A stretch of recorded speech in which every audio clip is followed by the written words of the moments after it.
Hello বন্ধুরা, কেমন আছো তোমরা সবাই? আশা করি সবাই খুবই ভালো আছো, সুস্থ আছো। আর welcome back to my another vlog. আজকে আরও একটা নতুন ভ্লগ আমি শেয়ার করছি। পুরী আজকে আমরা গিয়েছিলাম জগন্নাথ দেব দর্শনের জন্য। তো সকাল সকালই রেডি হয়ে চলে গেছিলাম। আর আমার যদি তোমরা নতুন দর্শক বন্ধুরা হয়ে থাকো তো আমার আরও নতুন নতুন ভিডিও কিন্তু আমি অলরেডি দিয়ে দিয়েছি। তো গুড মর্নিং। দেখো সকালবেলায় আমি উঠে চাবি নিয়ে বাইরে গিয়েছিলাম, কোনো একটা কারণে নিচে গেছিলাম। তো নিচে থেকে এখন আসছি উপরে, বকবক করতে করতেই উপরে আসছি। তো এখানে দেখো আমরা ঘর লক করেই নিচে গেছিলাম।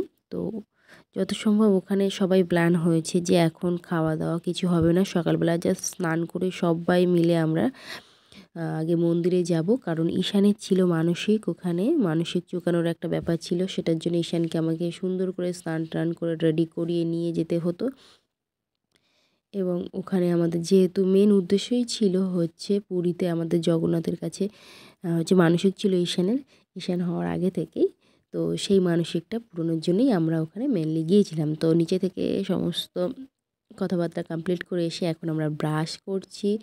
ব্রাশ করে খাওয়া দাওয়া করবো না, জাস্ট আমরা রেডি হয়েই বেরিয়ে যাব। তো ঈশানকেও একটু ব্রাশ করিয়ে নিলাম, তার কারণে এত সময় আমাদের ব্রাশ হয়নি। আর এখন বাজে 8টা। তো আমরা বাড়াবো 9টার দিকে, মানে 1 ঘন্টা রেডি হতে সময় লাগবে। তার মধ্যে আমরা রেডি হয়ে নেবো। ঈশানের ব্রাশ কমপ্লিট। আর এখানে ওকে একটু স্নান করিয়ে নেবো গরম জলে, কারণ বাথরুমে গিজার ছিল, সেই জন্য অসুবিধা হতো না। তো এখানে একটু উষ্ণ গরম জলে ওকে একটু স্নান করিয়ে নেব। তার কারণ হচ্ছে ওর একটু ঠান্ডা ঠান্ডা লেগেছে, তার কারণ হচ্ছে সমুদ্রে প্রচণ্ড বালি টালি হেঁটেছে এবং সমুদ্রের জলে স্নান করেছে। তো সেটার কারণে ওর হালকা হালকা ঠান্ডা লেগেছিলো, দেখাচ্ছে দেখো জিপ টিপ ব্যথা হয়েছে। তো আমি অলরেডি রেডি হয়ে গিয়েছি।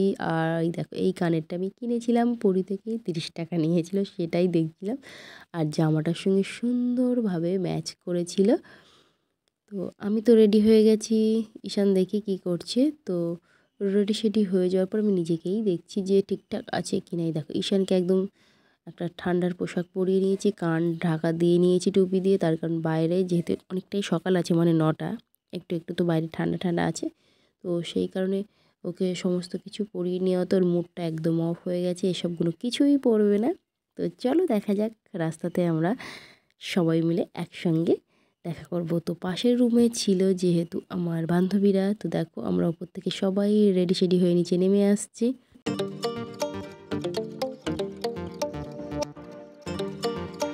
তো আমি নিচে চলে এসেছিলাম, দেখো কাউন্টারের সামনেই একদম এসে বসে পড়লাম। তার কারণ এখনও পর্যন্ত কেউ নামেনি, কিছু কিছু লোক নামছে, মানে আমাদের যে কজন ছিলাম আর কি একসঙ্গে। তো যেহেতু সবাই একসঙ্গেই যাব, তো সেই জন্য সবাই নিচে না আসলে যাওয়া হচ্ছিল না। এই দেখো সবাই রেডি শেডি হয়ে এসেছে, আর মন্দিরে যাচ্ছে বলে সবাই শাড়ি পরেছে। আমার শাড়ি পরা হয়নি, কারণ আমি নিয়ে যাইনি, অবভিয়াসলি এই কারণে পরা হয়নি। তো এখান থেকে দেখো আমরা হেঁটেই, মানে আমরা যেখানে ছিলাম যে হোটেলে, সেখান থেকে আমরা ভেবেছিলাম হেঁটেই যাব, পায়ে হেঁটে। আর পায়ে হেঁটে যেতে অনেকটাই সময় লেগেছিল, প্রায় আধ ঘন্টারও বেশি। মানে ওই সকালে না খাওয়া, তার উপরে বাচ্চাদেরকে না খাইয়ে নিয়ে যাওয়া। ঈশান তো জল পর্যন্ত খায়নি, শুধু ব্রাশটাই করে নিয়েছিল। তো ও হেঁটেছিল কিছুটা ও কোলে কোলে গিয়েছিল, তার কারণ ও অতটা হাঁটতে পারবে না। আর যেখান থেকে যখন যাচ্ছিলাম, দেখো এই একটা জিনিস দেখলাম, কারো হয়তো হাতে ব্যথা, কারো হয়তো পায়ে ব্যথা। তো সত্যি কি মিথ্যে জানি না, ব্যান্ডেজ করে এভাবে বসে আছে। দেখো সামনে ওনার হয়তো যত সময় হাতে ব্যান্ডেজ আছে, দেখেছো? তো সত্যিই হয়তো। তো ওখানে ওদের চাল পয়সা দেয় সবাই, আমি একটু পয়সা দিয়ে দিলাম। আর এখানে যেতে যেতে মন্দির, পুরীতে সব জায়গায় মন্দির, আর বেশ সুন্দর কারুকার্য করা, সুন্দরভাবে পাথরের মূর্তি দিয়েই মন্দির। আর যেতে যেতে ঈশান খুব মজা পেয়েছে, তার কারণ এখানে অনেকগুলো মানকি দেখতে পেয়েছিল, দেখো। আর ওদের পিছনটা একদম লাল টুকটুক করছিল, যেটা দেখে ঈশান খুব মজা পাচ্ছিল যে কতগুলো মানকি লাফিয়ে লাফিয়ে।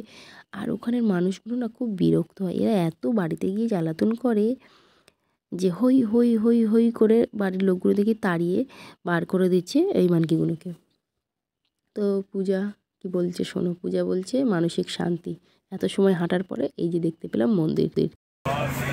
এতটা হাঁটার পরে যে মনে শান্তিটা, এটা তো শান্তি। এই দূর থেকেই শান্তি করে নাও, ফোনটার ভিতরে যাবে না। আমি তো ভিতরে যাচ্ছি না তো। এই না না না না, তো এখান থেকেই একটু আমরা দূর থেকে ভিডিও করে নিলাম, কারণ ভিতরে তার ফোন যাবে না বিশেষ, ওই যে দূরে যে দেখছো ওটাই হচ্ছে জগন্নাথ দেবের মন্দির, যেটাতে লাল পতাকা মানে পতাকাটা উঠছে, ওটাই হচ্ছে মন্দির। আর আমরা এখন পশ্চিম কি উত্তর দ্বার দিয়ে যত সম্ভব যাচ্ছি, ঠিক জানি না। রাস্তাটা ক্রস করে ওপরে যাব। যখন ফার্স্ট টাইম গিয়েছিলাম আমি 5 বছর আগে, তখন কিন্তু এরকম সিস্টেম ছিল না। সুন্দরভাবে দর্শন করে বেরিয়ে আসতে পারতাম। মানে এখন এতটাই রুলস হয়েছে এখানে, প্রচুর লাইন্স হ্যানা ত্যানা করে অনেক কিছু ঝামেলা করে তারপরে ভিতরে ঢুকতে হয়, যেটা আগেরবার আমাকে ফেস করতেই হয়নি এরকম কিছু। তো দেখো আমরা এদিক দিয়ে যাচ্ছিলাম আর জায়গাটা এত সুন্দর। এখান থেকেই আমাদের ফোন জুতো সমস্ত কিছু বাইরে রেখে তারপরে ভিতরে ঢুকতে হবে, তার মানে আর কিছু শ্যুট করা যাবে না, এই দিকে স্টপ করে দিতে হবে। তো এখানে এই মন্দিরটা খুব সুন্দরভাবে দেখা যাচ্ছিল। আর পুরী মন্দির মানেই তো সুন্দরই সব কিছু, আর সুন্দরভাবে পাথর দিয়ে কারুকার্য করা মন্দির। আর সামনে এখানে কিছু একটা ঠাকুর ছিল যেখানে পুজো হচ্ছিল, দেখতে পাচ্ছ। তো এখান থেকে একটু সামনে গিয়েই ওখানে কয়েকটা দাদা এসে বললো যে এখানে তো জুতো রাখতে পারবে না, চুরি হয়ে যাবে, তো আমাদের দোকানে দিয়ে এসো, ফোনও সেফ থাকবে আর তোমাদের জুতোও সেফ থাকবে। তো ফোনের জন্য আমাদের নিয়েছিল 10 টাকা করে, আর জুতোর জন্য নিয়েছিল 10 টাকা করে। বাচ্চাদের জুতোগুলো পয়সা নেয়নি। মানে সমস্ত আমাদের যে ওই যে টিম দেখতে পাচ্ছ পিছনে, সমস্ত টিম আমাদেরই ছিল। তো ডিসকাস হচ্ছিল কে কোথায় জুতো রাখবে। তো ওখানে অনেকে জুতো খুলে ফেলেছিল। তো তারপরে সেই দাদাটা বলল যে এখানে খুলো না, চুরি হয়ে যেতে পারে।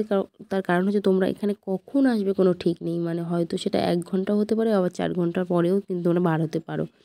তার কারণ ভিতরে এত ভিড়, এত ভিড়, আর যে বলার মতো নয়। তারপরে দেখো ওখান থেকে আমরা ঘুরে এলাম, তার কারণ আর দেখানো সম্ভব হয়নি। খাওয়া দাওয়া করে এখন যাচ্ছি আমরা সমুদ্র স্নান করতে। আর পুষ্পা এখানে সানগ্লাস আমাকে দিয়ে দিল, আমি একটু পরে নিলাম। পূজা দেখো রিল্যাক্স ফিল করছে। পূজার আজকে মজা, ও আজকে স্নান করবে, আমরা ওর ভিডিওটা আমি শ্যুট করব। তার কারণ আমি তো জলে খুব একটা নামি না। আর ঈশান একটু আধটু স্নান করিয়েছিলাম, কিন্তু আমি আর ওর পাপা একদমই জলে নামিনি। তার কারণ জলে আমাদের অতটা ইন্টারেস্ট নেই, আমরা জাস্ট ঘুরতে গেছিলাম, জলের জন্য যাইনি মেনলি। অনেকেই বলো সমুদ্রের টানে যায়, সমুদ্রের টানে ডেফিনেটলি, বাট আমাদের জল কিন্তু টানে না অতটা কাছাকাছি, মানে জলে গিয়ে একটু করি ওরকম কিছু নয়, জাস্ট কিছু রিলস বানানোর জন্য আমি জলে নেমেছিলাম। তারপরে আর কিন্তু স্নান আমি জলে করিনি, একদমই নয়। তো আমরা যে সময় এসেছিলাম তখন দেখতে পাচ্ছ পুরো ফাঁকা। তার কারণ হচ্ছে এখন বাজে প্রায় 2টো। তো মন্দির থেকে এসে খাওয়া দাওয়াটা করে নিলাম তাড়াতাড়ি, ঝটপট করে খেয়ে নিয়েই আমরা চলে এলাম সমুদ্র সৈকতে। এখানে বাচ্চাগুলো বালি নিয়ে খেলো, কারণ ঈশান একদম মানে রুমে থাকতেই চাইছিল না, ও শুধু চাইছে বিচে আসবে। আর পূজা এই দেখো ঝড়ের গতিতে চলে যাচ্ছে দূরে, ওর কোনো ভয় নেই, ও ছুটছে জলের মধ্যেই। আর আজকে ফাঁকা যেহেতু ছিল, আর সমুদ্রের জলটাও বেশ ঢেউ, বড় বড় ঢেউ আসছিল। আর ঈশান আর পুষ্পা এখানে মজা করে বালি নিয়ে খেলা করছে, ঘর বানাচ্ছে। ও তো এটাই চাইছিল, একটু বালি নিয়ে খেলা করি।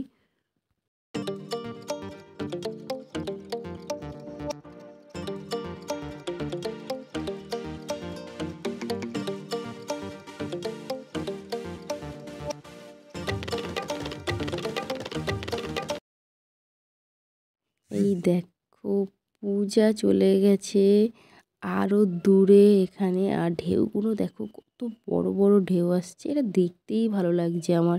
তো সেটা নিচে গিয়ে স্নান করে আমার মনে হয় না যে খুব একটা মজা নেওয়া যাবে। তার কারণ ঠান্ডা একটু, আমরা যেহেতু গিয়েছিলাম সেই সময় একটু হালকা হালকা ওয়েদার নর্মাল ছিল, মানে ঠান্ডা ছিল। তো ঢেউগুলো দেখতেই ভালো লাগছিলো। আর কত লোক কত দূরে দূরে যাচ্ছে দেখো, দেখতে পাচ্ছি কত দূরে দূরে যাচ্ছে। কিন্তু আমার জাস্ট এটা দেখেই ভালো লাগছে, কিন্তু নিজে ওখানে গিয়ে স্নান করার একদমই কিন্তু ইচ্ছা করেনি। তো আমি মেনলি ঈশানের জন্যই গিয়েছিলাম, ও যে মজা করেছে এতেই আমরা অনেক খুশি। তো আজকের মতো ব্লগটা আমরা এখানে শেষ করব। আশা করি তোমাদের ভালো লাগবে। আরও নতুন নতুন ব্লগ কিন্তু আসতে চলেছে। তোমরা যারা আমাদেরকে প্রথমবার দেখছো, অবশ্যই তাদের কাছে একটাই রিকোয়েস্ট, একটু আমাদের চ্যানেলটিকে সাবস্ক্রাইব করে রেখো আরও নতুন নতুন ভিডিওস দেখার জন্যে। তো আজকের মতো টাটা। আর ঈশান দেখো কি মজা করছে এখানে।